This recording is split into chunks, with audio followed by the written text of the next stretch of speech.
So doctor ఇలా congenital problems వస్తాయి అని కూడా మనకు ఐడియా ఉన్నప్పుడు సో అది ప్రివెంట్ చేసి బేబీని బర్త్ మంచి హెల్దీ బేబీని బర్త్ అవ్వడానికి కూడా చేయడానికి ఏమైనా ఛాన్సెస్ ఉంటాయి? You can only identify in diabetes. In other condition we won't be able to identify.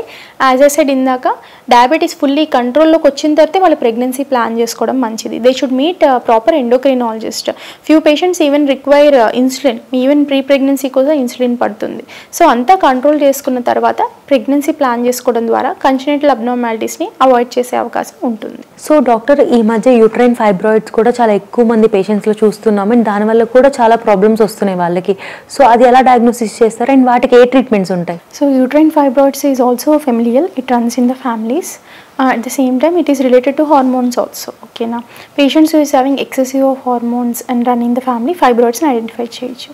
ఈ ఫైబ్రాయిడ్స్ అనేవి డిఫరెంట్ టైప్స్ ఉంటాయి. ఓకే, గర్భసంచి లోపల ఉంటుంది, లేదు గర్భసంచి పొరలో ఉంటుంది, లేదంటే గర్భసంచి బయటలో ఉంటుంది. గర్భసంచి బయట ఉన్న ఫైబ్రాయిడ్ ప్రెగ్నెన్సీ రిలేటెడ్ ప్రాబ్లమ్స్ని క్రియేట్ చేయదు. ఓన్లీ ఈ పర్టికులర్ ఫైబ్రాయిడ్స్ పేషెంట్ కానీ complaints of excessive bleeding, pain అట్లాంటివి ఉంటే మాత్రమే మనం ఈ పర్టికులర్ పేషెంట్స్కి ట్రీట్మెంట్ అనేది చేస్తాం. Otherwise they don't require treatment. అదే ప్రెగ్నెన్సీ కోసం ట్రై చేస్తున్న కపుల్కి గర్భసంచి లోపల ఫైబ్రాయిడ్ ఉంది అంటే వాళ్ళకి ప్రెగ్నెన్సీ రాదు. సో ఆ ఫైబ్రాయిడ్ని ఖచ్చితంగా తీయించుకోవాల్సి వస్తుంది. There is no doubt about it. Submucosal fibroids అంటారు. ఈ సబ్మ్యూకోజల్ ఫైబ్రాయిడ్స్ని రిమూవ్ చేయడానికి హిస్ట్రోస్కోపీ పద్ధతి ప్లస్ లాప్రోస్కోపీ పద్ధతి వాడాల్సి ఉంటుంది. కొంతమందికి ఏంటి అంటే ఒక్కసారి హిస్ట్రోస్కోపీలో మొత్తం తీయలేం. ఇట్ ఈస్ డిఫికల్ట్ అనమాట. అంటే అది ఉన్న పొజిషన్ వల్ల కానీ అయి ఉండొచ్చు, లేదా డెప్త్ వల్ల కానీ అయి ఉండొచ్చు.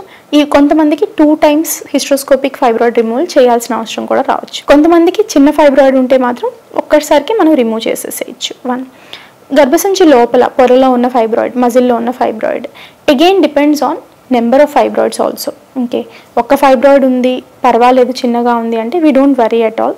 బట్ ఈ పర్టికులర్ పేషెంట్కి మల్టిపుల్ ఫైబ్రాయిడ్స్ ఉందంటే మాత్రం ప్రెగ్నెన్సీ వచ్చే అవకాశం తక్కువ అనమాట.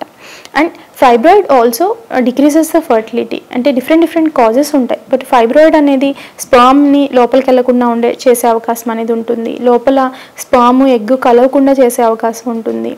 2 కలిస్తే ప్రెగ్నెన్సీ లోపల ఇంప్లాంట్ అంటే అతుక్కోకుండా చేసే అవకాశం ఉంటుంది.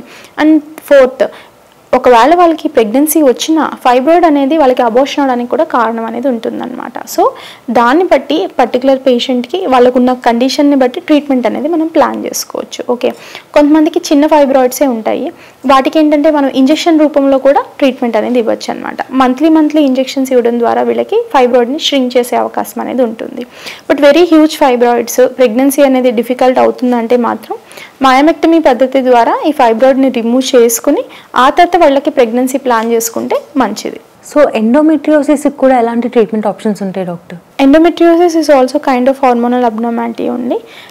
వీళ్ళకి ఏంటి అంటే వీళ్ళకి కూడా కొన్ని జెనెటికల్ ఇష్యూస్ అనేవి ఉంటాయన్నమాట. అంటే వీళ్ళకి బ్లడ్ అనేది రెట్రోగ్రేడ్ ఫ్లో ఉంటుంది, వెనక్కి వెళ్ళిపోయి ఓవరీస్లో డిపాజిట్ అవ్వడం జరుగుతుంటుంది. ఈ ఎండోమెట్రియోసిస్ అనేది ఇన్ డీటెయిల్గా I want to discuss. Endometriosis different types of endometriosis. Okay, అంటే ఈ బ్లడ్ కలెక్షన్ అనేది ఓవరీస్లో ఉంటుంది, కొంతమందికి పెల్విస్లో ఉంటుంది, యూట్రస్ పైన ఉంటుంది, డిఫరెంట్ పొజిషన్స్లో ఉంటుంది అనమాట. ఇది లాప్రోస్కోపీ ద్వారా ఐడెంటిఫై అవుతుంది కొంతమందికి యాజ్ ఏ రొటీన్ ప్రొసీజర్ ఏమైనా చేసినప్పుడు, ఆర్ మనకి స్కాన్లో కూడా ఐడెంటిఫై అవుతుంది అనమాట.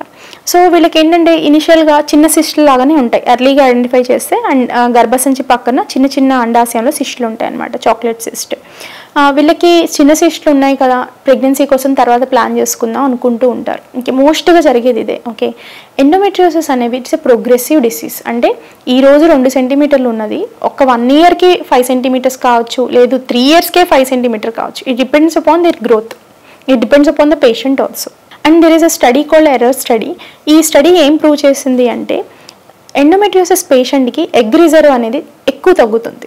అంటే ఒక 23-year-old అమ్మాయికి ఎగ్ రిజర్వ్ అనేది ఇద్దరు 23 అమ్మాయిలు ఓల్డ్ చూసుకుంటే ఇద్దరికి ఒకటే రిజర్వ్ ఉంది ప్రెజెంట్ కండిషన్. ఒక అమ్మాయికి ఎండోమెట్రియోసిస్ ఉంది అనుకోండి, ఈ అమ్మాయికి రిజర్వ్ ఫాస్ట్గా తగ్గిపోతుంది, ఈ అమ్మాయికి రిజర్వ్ మెయింటైన్ అవుతుంది. That is because of the disease it self. Disease progression అలా జరుగుతుంటుంది. సో ఎండోమెట్రియోసిస్ ఐడెంటిఫై అయితే మాత్రం ఖచ్చితంగా ఎర్లీగా ప్రెగ్నెన్సీ ప్లాన్ చేసుకోవాలి, irrespective of anything. Okay, first ఒక బేబీ ప్రెగ్నెన్సీ ప్లాన్ చేసుకోవాలి.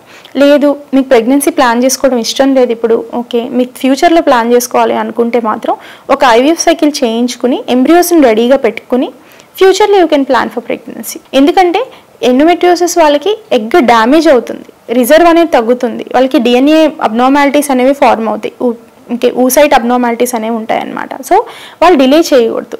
న్యాచురల్గా కలవాలి ప్లాన్ చేసుకోవాలంటే ఫాస్టర్, లేదు ఫ్యూచర్లో ప్లాన్ చేసుకోవాలంటే they can preserve their eggs or they can preserve their embryos. ఇది మంచిది ఎండోమెట్రియోసిస్కి.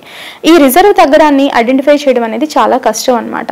కొంతమందికి ఎండోమెట్రియోసిస్ సిస్ట్ పెద్దగా ఉంటే, సైజ్ పెద్దగా అయిపోతే there are chances they have to remove their ovary also. So అంత స్టేజ్ దాకా వెళ్ళకూడదు. అండ్ అలాగే వదిలేసినట్లయితే కొన్ని రోజులకి ఏంటంటే maybe after 5 years they are coming to us again, there reserve will be very less, బాగా తగ్గిపోతుంది రిజర్వ్ అనేది. ఈ కండిషన్ అనేది ప్రోగ్రెసివ్ ఉంది కాబట్టి so we have to identify the factor, treat them fast so they can conceive later అనమాట, తొందరగా.